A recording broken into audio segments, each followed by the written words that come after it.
is a specific kind of frustration that only advanced language learners know.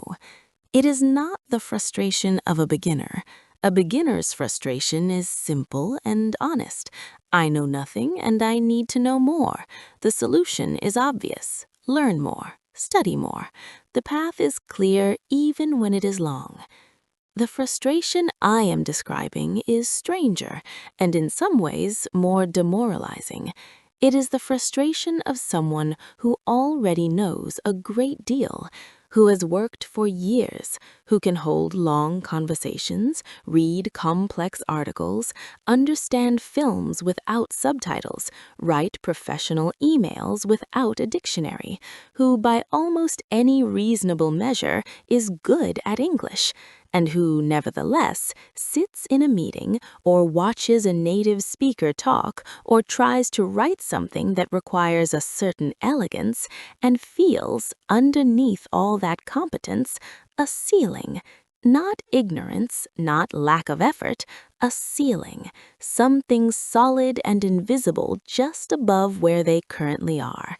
Something that resists all the study habits that worked before, something that does not respond to more vocabulary lists or more grammar drills or more hours of listening. This ceiling has a name. Language researchers call it the advanced plateau. Most learners who reach B2 level encounter some version of it, and many of them, highly motivated, dedicated, intelligent people, stay stuck just below it for years, sometimes indefinitely. Understanding why this ceiling exists and why the tools that got you here cannot get you through it is what this episode is about. Welcome to GreenTea English. Pour your tea and let us think carefully about this. To understand the C1 ceiling, we need to first understand what actually changes between B2 and C1. Because many learners assume the difference is quantitative, more vocabulary, more complex grammar, more idioms, a larger version of what B2 already is. And this is precisely why so many of them plateau, because the difference between B2 and C1 is not primarily quantitative, it is qualitative. At B2, you use English to accomplish things. You express yourself, you communicate your meaning, you get understood. The language is a tool that mostly works. When it fails you, when you reach for a word and it is not there, you notice. You work around it, you approximate, but the communication happens. At C1, the language stops getting in the way. That is the distinction that matters. Not knowing more, but the knowing becoming transparent, automatic, invisible in the same way your native language is invisible. Not something you are operating, but something that simply happens while you're thinking about what you actually want to say. A B2 speaker produces correct English deliberately. A C1 speaker produces natural English automatically. And that shift from deliberate to automatic is not achieved through more deliberate practice of the same kind. It requires something fundamentally different. There is a concept in the psychology of skill acquisition called the 3 stages of learning, first described by the researchers Paul Fitts and Michael Posner in the 1960s, and subsequently developed in extensive research on expertise.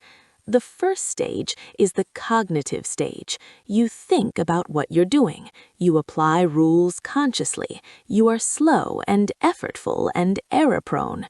You are aware of every component of the skill separately. The second stage is the associative stage.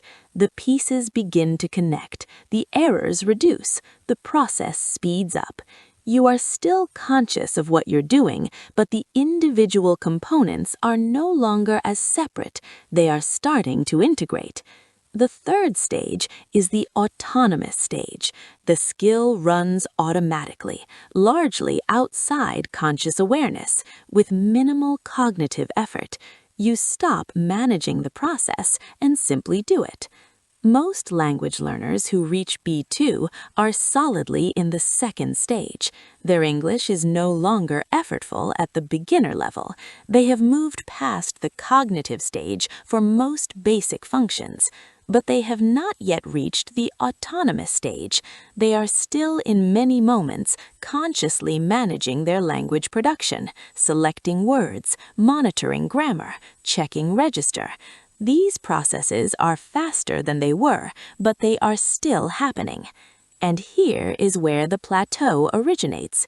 The path from the first to the second stage responds beautifully to traditional study, learning rules, memorizing vocabulary, drilling structures. These are exactly the right tools for the cognitive stage. You are building knowledge. You are making the unconscious conscious. You are establishing the pieces. But the path from the second to the third stage, from associative to autonomous, does not respond to those same tools. You cannot study your way into automaticity. You cannot memorize your way to fluency. Drilling grammar structures that you already understand does not make them automatic. It just makes you better at doing them slowly and deliberately. Automaticity, the smooth, effortless, natural production that C1 requires, is built through one thing and one thing only: massive, varied, meaningful use. Let me make this concrete, because I think the theoretical framing only becomes useful when you can see it operating in specific places. There is a phenomenon that researchers call fossilization. It describes the tendency for certain errors, certain specific non-native patterns, to become fixed in a learner's production at the advanced stage. Not because the learner doesn't know the correct form, often they do, but because the incorrect form has been produced so many times that it has become automatic. It runs below conscious monitoring. It comes out before the learner has a chance to apply the rule they consciously know. Advanced learners often have the strange experience of correcting their own errors immediately after producing them. They know the correct form. They could write it correctly on a test. But in spontaneous speech, the incorrect form comes faster than the correct one because it has more production history. This is fossilization, and it illustrates precisely why knowing and doing are different processes at the advanced level. Knowing a rule is a cognitive achievement. Automatizing the correct form requires replacing a deeply practiced incorrect form with a deeply practiced correct one, and that requires not studying the rule again, but practicing the correct form in genuine communication contexts until its production frequency exceeds that of the fossilized error. You have to out-practice the mistake, not out-study it. Similarly, there is what researchers call collocational competence, the ability to produce not just correct vocabulary, but natural word combinations, the words that native speakers habitually place together. You do not make a research, you conduct research. You do not do a decision, you make a decision. Rain is not strong, it is heavy. These are not grammar rules, they are usage patterns, and they are acquired not through learning them in lists, but through encountering them in authentic contexts, repeatedly, in varied combinations, until they feel right without the learner being able to articulate why. This is the domain where most advanced learners plateau. Their individual words are correct, their grammar is largely correct, but the texture of their production, the felt sense of how English actually moves, is still learned rather than lived, and no amount of additional vocabulary study changes that texture. Only exposure and use of authentic language, in quantity, changes it. There is a third dimension of the C1 ceiling that I want to examine, because I think it is the most subtle and the most important: pragmatic competence. This is the ability to use language appropriately across different social contexts, to know not just what to say, but how to say it, when to be formal and when to be informal, how to disagree without causing offense, how to soften a criticism or amplify a compliment, how to read the tone of a room and adjust your register accordingly. Native speakers navigate these pragmatic dimensions automatically, without conscious deliberation. They feel when something sounds too formal, or too blunt, or too hedged, the way a musical ear hears a note that is slightly out of tune.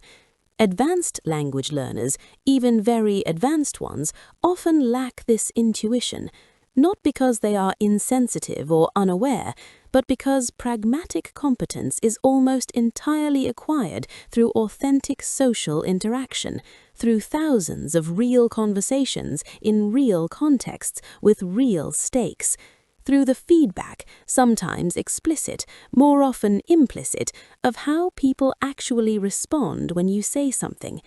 You cannot develop pragmatic competence through self-study, not meaningfully. You cannot develop it through controlled textbook dialogues.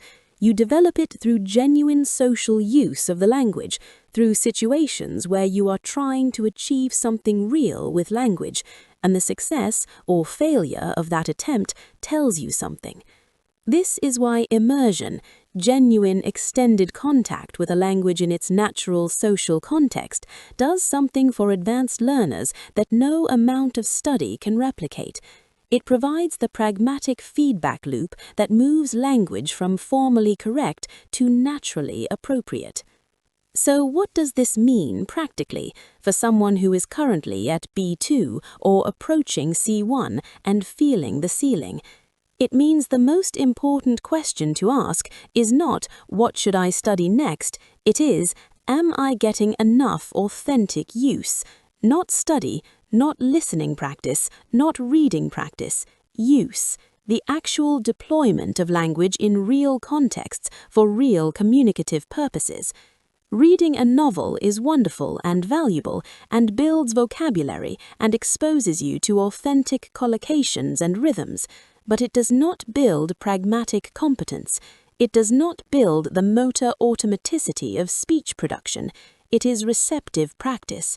Watching films and podcasts, similarly wonderful, similarly limited in the same way.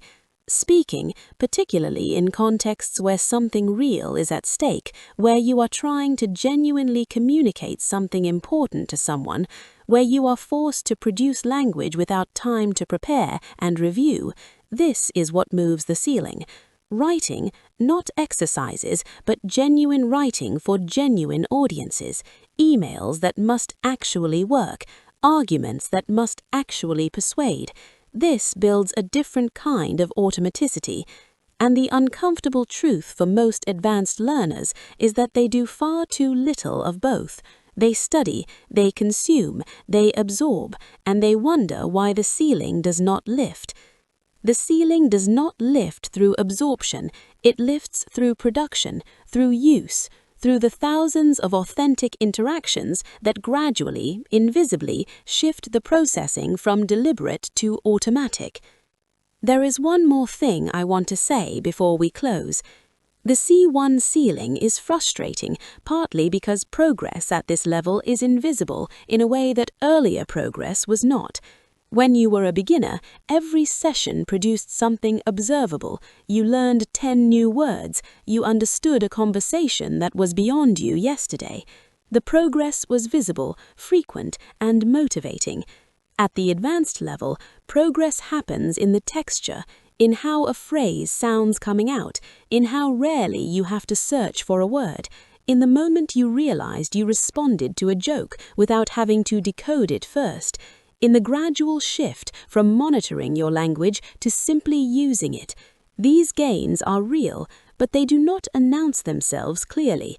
They accumulate quietly and reveal themselves retrospectively when you compare how you spoke 6 months ago to how you speak today and notice something different.